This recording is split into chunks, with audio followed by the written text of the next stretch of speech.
You're listening to a Frequency Podcast Network production. The Brock and Dalby Podcast. This is the Brock and Dalby Podcast. Welcome to Thursday. My name is Brock. I'm Dalby. I don't know if you remember a few weeks ago, we talked about how there was a soap company selling Sydney Sweeney's bathwater. Yeah, and then you really tried hard to get the corporate credit card for some reason. I kind of remember that. I wish I bought some, because those things are selling like hotcakes right now. Oh, like the resellers? Yeah, they were originally going for like $8 a piece. Now there is a 20,000% markup as people on eBay and other like auction sites are selling these bars of soap for anywhere from $1,600 to over $2,000 right now. $2,000 to buy a bar of soap that was in bathwater? You gotta be down so bad. The craziest part is I Googled to see like what her like authenticated autograph for on like an 8x10 is going. $250 for an autograph for $2,000 for some bathwater. Two very distinct levels of fandom, right? Either you like the girl or you like the girl. But also you gotta think, technically it's like memorabilia. I guess. I mean, we've talked about before the dude who bought Elvis's like dirty drawers, the guy that bought Michael Jordan's underwear. There's someone that owns like Gordie Howe's jockstrap. Right, the same way you ask, like, do you wear a game-worn hockey jersey? Do you bathe with the bathwater soap? I mean, I think if you keep it and you never actually use it, then it probably is going to go up in more value. Mint condition. Right? People buy all sorts of weird... People will, like, buy... Like, there's waitresses in Hollywood that'll grab, like, a cup or, like, a plate that a celebrity used, and then they'll auction it off on eBay. Right, yeah. This is the water glass. If a celebrity touched something, people will pay top dollar for it, man. Yeah, and you know, hate to say it, but the society we live in, if that celebrity happens to be an attractive female, it's even more that people will try and buy. Although at the same time, doesn't your family own the Queen's toilet seat? Friggin' rights we do. So it's like, I don't know. We can judge, but maybe we don't judge. That's why I'm not judging. We have the Queen's toilet seat. Her ass literally touched the throne. In my family, I think I might be the only person in the world who has the Queen's toilet seat. Allegedly. It's not allegedly. Allegedly. I met the Queen at Sheridan College back in 2002. Did you meet her on the toilet? No. Well, then it's alleged. Well, my dad built the bathroom that the Queen got to use, and then he stole the toilet seat. It's funny because I hear this story from you every time we talk about the royal, whether it's on the air or off the air. You know, we got the Queen's toilet seat. You calling me a liar? What do I have to lie about? I'm not calling you a liar. I'm just saying, and I'm seeing texts that are saying the same thing, that maybe you might be exaggerating the story a little bit. I have known you for this long, and I've told you this story as long as I've known you, and the fact that you're going to do this to me on the radio right now is pissing me off, dude. I'm just saying, how can you know that she sat on that throne? I know. I know. This is the Brock and Dalby Podcast. You know, there's two things in life that I hate. The Montreal Canadiens, and I hate being called a liar, man. I didn't call you a liar. You called me a liar. Now everyone on the text line is calling me a liar. So I have got my father, Richard Lewis, on the phone right now. Dad, tell these people, do you have the Queen's toilet seat at home? No, I got the Queen's toilet seat all tucked away, boy. I love that it's tucked away, like you keep it safe, right? I keep her safe. I keep her head on her lock and key and underneath a pad. If anybody comes in trying to look for her, they're not getting it.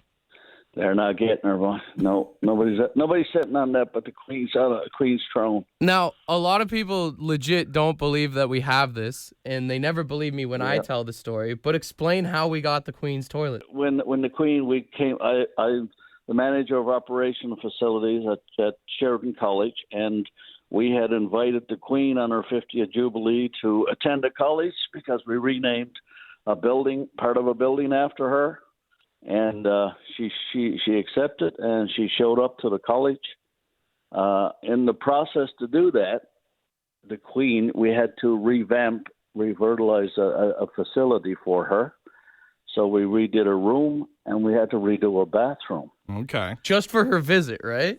just for her visit. All had to be done for her visit. All this stuff comes a couple of days beforehand. But long story short, anyways, so when she came in the facilities and stuff, when she, as you know, that day showed up, you were blessed to be there. You got to meet her and see her and all that stuff. But when the event was over, and I went back afterwards and I took the toilet seat. So you're telling me that a young Brock Houston Lewis is out here distracting the Queen while you abscond with her toilet seat?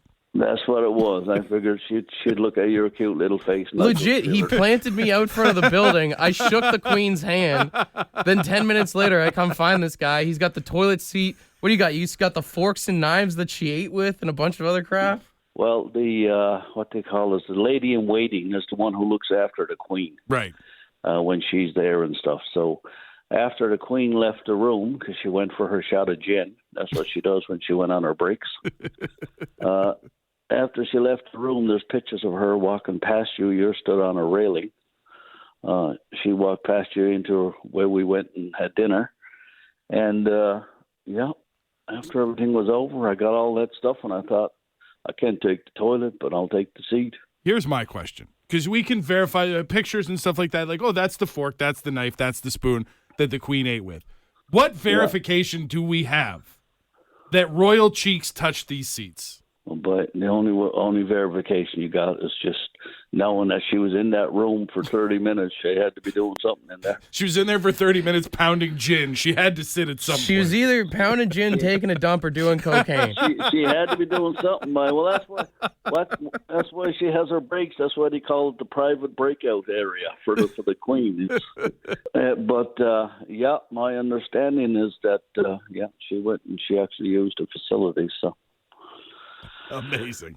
So that's it, boy. The Queen's arse is on there. Maybe we can get a DNA swab done as well. Hey, you got 2 kids. Who's getting it in the will? Oh, well, the kids don't know, but there's a third one they don't know about. Buddy, I was there. What do you mean? I was the distraction. If anyone gets to get it, it's me. Yeah. Okay, well, we'll have to see who gives Pop the best retirement gift. I like that you're more concerned about who's getting the toilet seat than your dad saying you have a mysterious third brother or sister. I know, that's okay. He's from Newfoundland. I've got cousins I've never seen before either. Hey, listen, what does the Bible say? Be fruitful and multiply. Share with thy neighbor. Oh, thanks, Dad. You're the best. All right, then, buddy. Be good. Skip her along. The Brock and Dalby Podcast. We give away lottery tickets sometimes on the show, so I have Google alerts for when Canadians win big lottery jackpots. When we ask people if you'll give us some nickels and dimes if you win, trust me, we will know. We're doing the research. We're keeping up on this. I saw one the other day. It was a lady from Besançon, just outside Grand Prairie, and in Alberta. Is that where that is? Okay. And she won $1 million on the Lotto Max. They had one of the Max Millions, I believe it was. $1 million, pretty cool. Nice. And so they do the interview where they give her the little check to hold up for her picture and everything. And her quote is, "Now my husband has a sugar mama." Oh, hell yeah for that guy. And I love that energy. But then I stopped and I was like, well, not for $1 million. You can't be a sugar mama for $1 million, not in this economy. I mean, you can be sugar momming, but it might not last as long as you want it to. Couple trips to the grocery store, and also you better get back Homie to work. still has to keep his job. But That's what I was thinking about. I was like, there is a time in the not so distant past, like I feel like our parents' generation, where if our parents had won $1 million, they could have probably lived pretty comfortable off that. I grew up listening to the song "If I Had $1 Million" on the radio. Wasn't that long ago that meant something completely different. And it's crazy to think that nowadays, like if you won $1 million tomorrow, obviously that would massively change things in your life. You know, you're paying off a house. Well, the crazy thing is if I pay off my house, I still have like $320,000 left on the mortgage, and then I have $700,000 or $680,000 left, which is a lot of money. But then still, like, that's just it. If you could not, you just turned 30 this year.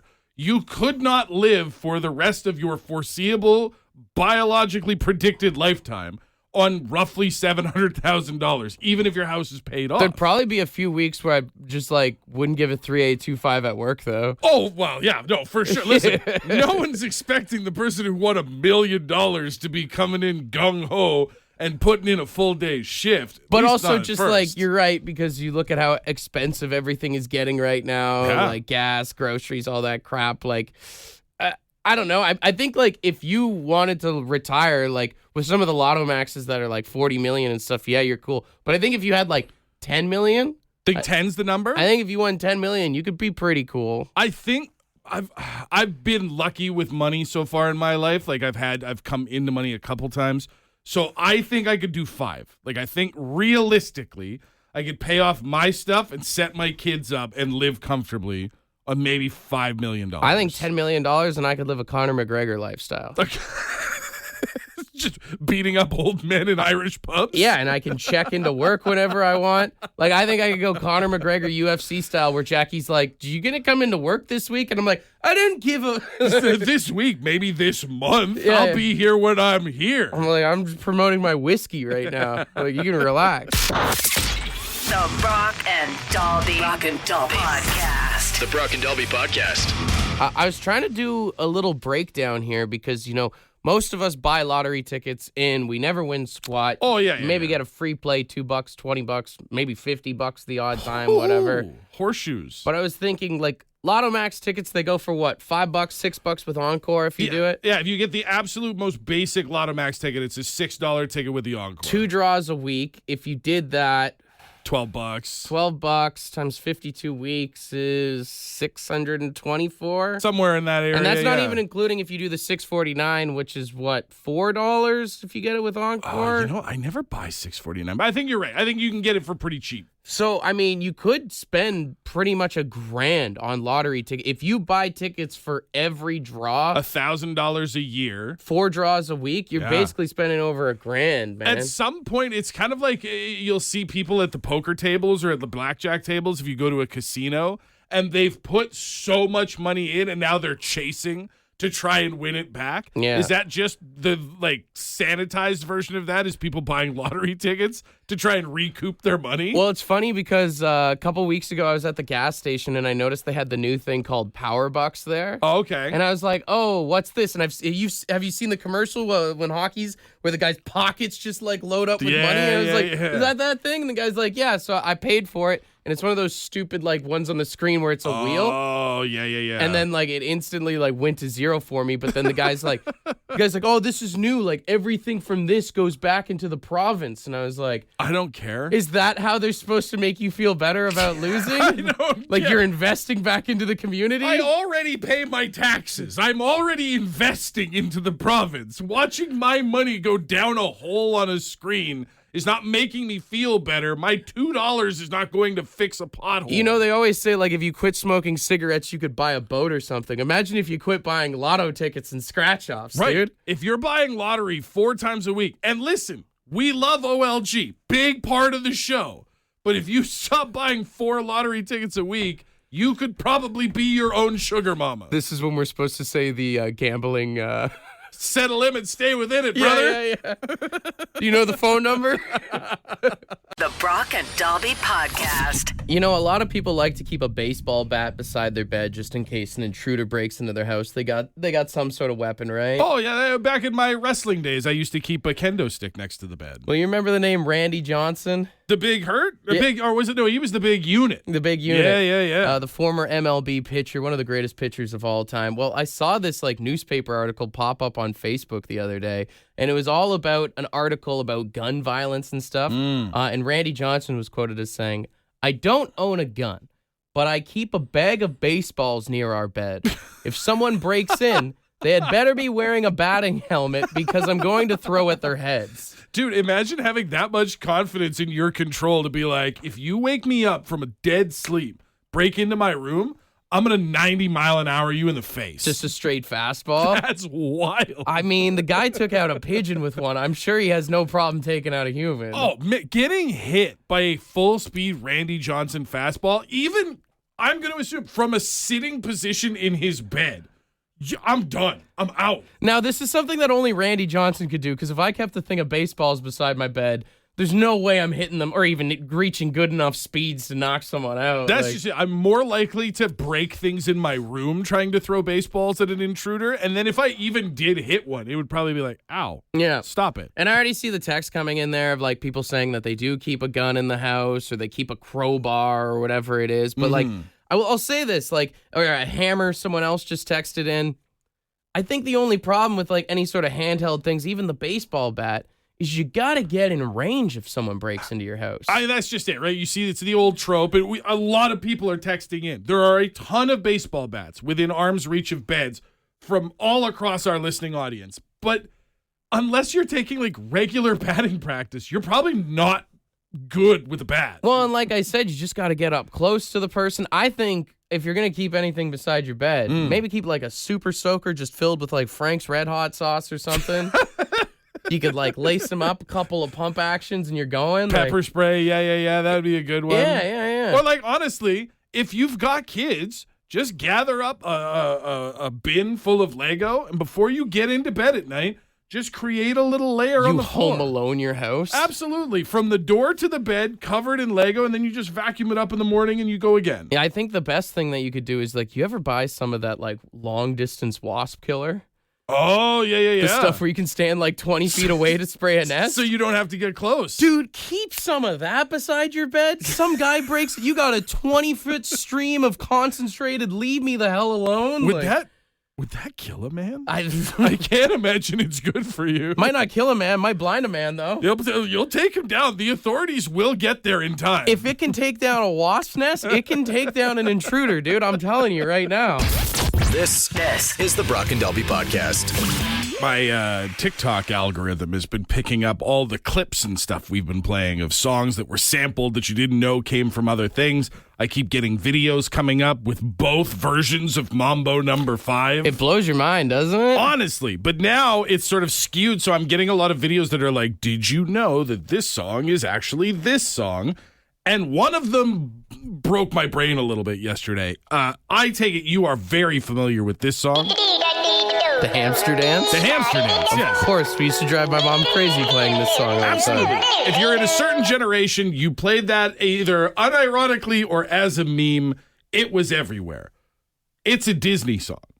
Is it? It's a Disney song. Do you remember the 1973 Robin Hood, where Robin Hood was a fox and Little John was a big old bear? I mean, very vaguely. Oh, true. This is the opening credits music of the 1973 Disney version of Robin Hood. One of the most iconic intros of a Disney movie. I'll stand on it. I think the Robin Hood movie, maybe one of the most underrated Disney soundtracks of all time. And they took it, and I even messed with it myself here with our audio software. They took it and they screwed with it. They just remixed it heavy. They just pitched it up, sped it up, and put a bunch of EDM in the background. That's why kids liked it so much, is because it was just from a Disney song. And I think that's maybe what bugged our parents' generation so much, is because, again, that was the Disney that they grew up on. And there was probably something in the back of their heads when they kept hearing this. That was like, no, this isn't right. This isn't how this is supposed to be. Damn, that just blew my mind. Honestly, man, a 1973 Disney movie spawned one of the most annoying meme songs of all time. The hamster dance is better than the Robin Hood version, I will say. Incorrect. What do you know? Whistle Stop, the intro song, is maybe one of Disney's best hits. Oh, I'm sorry. Were you at a school dance in the 3rd grade dancing to Robin Hood, or were you dancing to the hamster dance? Because I was dancing to the hamster dance myself, fella. I would pay good money to see you dance to the hamster dance right here and now. Never Dude, mind I grade used to 3. go absolutely ape for that song, man. I was too old. It was not out when I was in school. It was out when I was done. If you partied enough, I'm sure you could have had fun to the hamster dance. If you partied at a place where they're playing the hamster dance, you are in the wrong party. If you hung out with the right people, could have been fun. The Brock and Dalby Podcast. Started talking about Disney soundtracks and was wondering what is the greatest Disney soundtrack of all time. Everyone seems pretty unanimous that it is The Lion King. I mean, The Lion King was a banger, man. Elton John produced and performed pretty much the whole thing. And I mean, just even this thing just slaps. I have no idea what they're saying, but I walk around the house still to this day just saying this. Still my favorite way to wake the kids up. If the kids sleep in on a Saturday and like we've got places to go, I just go upstairs and turn all the speakers up. Not only do you have a banger like that, but you've also got this. Hakuna Matata. Yeah. What a wonderful. Also gave me one of the phrases that I say quite often on this show. When I was a young warthog. And even like, you want to talk about running the gamut, right? Like you've got the really like emotional opening, then you've got the fun Hakuna Matata. Can you feel the love tonight as like a romantic song? Elton John did not have to go that hard for Honestly. Which, you know, we say that about Elton John, but then people texted in saying that Phil Collins, which I did not know, he did the Tarzan soundtrack. Dude, I mean, You'll Be in My Heart is one of the greatest. Like, just listen to this song as it comes in. Oh, Phil. Tarzan is like a bottom 5 Disney movie for me. I don't care about the Tarzan movie. I don't even remember the movie at all. I just know the music slaps. I would rather watch George of the Jungle, but I'll listen to the soundtrack on any opportunity. You know, a lot of people texting in about Toy Story or Mulan and like all these classic like Disney movies, but I think we also are forgetting that Cars may have one of the best Disney soundtracks, mainly because of... Come on, right? A little bit of a forgetting Disney soundtrack? That, you know what? Honestly, if we're having this discussion, Cars doesn't enter my brain for a hot second. You got Rascal Flatts. There's a John Mayer song in there. Some Hank Williams. Randy Newman did a bunch of tracks on there, too. I did forget that Cars kind of went hard. Although, if we're going to talk about the greatest soundtracks of any Disney movie, there are a lot of songs in this movie that are they're good, they're memorable, but the greatest Disney song of all time is from a Goofy movie. A little Eye to Eye. A song so good. People still to this day are like, why is this not a real band? Why are we not going to Powerline concerts? Now, you could maybe put an asterisk beside this because technically it's not Disney, but technically it is Disney. Okay. So I would argue that the greatest Disney soundtrack of all time is Guardians of the Galaxy. Oh, Marvel owned by Disney? The greatest hits of a generation? Hooked on a Feeling, Spirit in the Sky, you got Cherry Bomb on there, Ain't No Mountain High Enough, Escape the Pina Colada song. I don't have the playlist in front of me, but I feel like in my heart, and I can't speak to this being true, but I feel like in my heart, Guardians 2 went even harder. Yeah. All 3 Guardians of the Galaxy movie soundtracks were bangers. Those are Disney soundtracks for people who don't like Disney movies. It is weird to think of Rocket Raccoon as a Disney princess, though. I'm struggling with that. Groot is my favorite Disney prince of all time. What do you mean? Brock and Dalby Podcast. Sad news if you didn't hear, Brian Wilson of the Beach Boys passed away yesterday at the age of 82. Absolute legend, pop song genius. And it was really cool. I was reading like all these fun facts about Brian Wilson yesterday. They say that he wrote over 24 top 40 hits by the age of 24. Which is crazy. You know, like I'm 41 and I'm like, I have 0. And he was like known for being kind of like a weird guy on top of like a genius as well. They said when he recorded his solo album Smile, he had a sandbox built around his piano so he could, quote, feel the beach beneath his feet while he composed. Interesting. I mean, that's the thing is those two things do tend to come together. Like a lot of people that you see that are exceptionally gifted at something, especially if it's something creative, tend to be eccentric. Well, and then even here's another one. Apparently it took Brian Wilson 5 years to get his driver's license because he kept getting distracted by the radio dial. Really? Yeah, he kept failing his test because he kept changing the music and stuff. He'd be fiddling with it? Yeah. Oh, that sucks. So he was like a real like music nerd. But my favorite Brian Wilson story that I saw yesterday is the first time that he met Elvis Presley. Okay. I guess they were in the same like studio together or like same building, and there's 2 different studios. Right, He that tracks. really wanted to meet Elvis. He was a diehard Elvis fan. And so someone that he knew was like, I'll bring him over to you. Yeah. And as soon as he saw Elvis, he went, hi-ya, and karate chopped him in the stomach.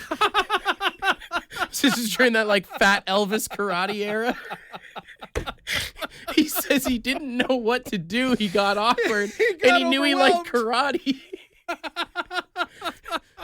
So there's different accounts of the story. Some say that he karate chopped him in the stomach. Some say that he just proceeded to do karate chops in front of his face. Right, like didn't actually make contact. But every story ends up with Elvis going, man, don't do that, and walked away. Especially think about it from Elvis's perspective. No matter which part of the story is true, you get told there's this hotshot new artist over here. You've probably heard of him. You're going over to introduce yourself, say hi. You've been through it at this point. And all of a sudden, right to the gut. Someone Bro, imagine if I was just like, yo, come meet my buddy. Yeah. And then all of a sudden, hiya. If you ever karate chop me in the stomach, understand that it will be the end of an era. No.